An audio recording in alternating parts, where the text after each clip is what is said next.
Pagbabasa mula sa banal na ebanghelyo ayon kay Mateo. Pagkasakay ni Jesus sa isang bangka, tumawid si Jesus at pumasok sa kanyang sariling bayan. At doon dinala ng mga tao sa kanya ang isang paralitiko. Nang makita ni Jesus ang kanilang pananampalataya, sinabi niya sa paralitiko, "Lakas ng loob, anak.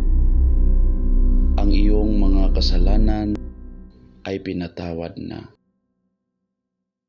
Na magkagayoy, sinabi ng ilan sa mga eskriba sa kanilang sarili,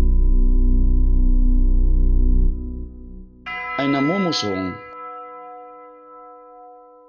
Alam ni Jesus ang kanilang iniisip at sinabi niya, "Bakit ka nagtatanim ng masasamang pag-iisip?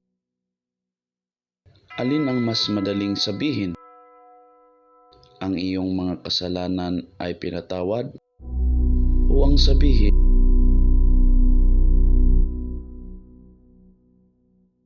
ngunit upang malaman ninyo na ang anak ng tao ay may otoridad sa lupa na magpatawad ng mga kasalanan."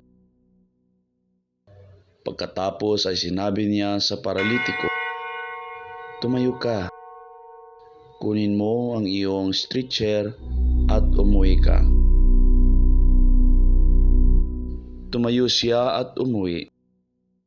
Nang makita ito ng mga tao, ay nabigla sila at niluwalhati ang Diyos na nagbigay ng gayong kapamahalaan sa mga tao. Ang mabuting balita ng ating Panginoon. Pinupuri ka namin, Panginoong Hesukristo.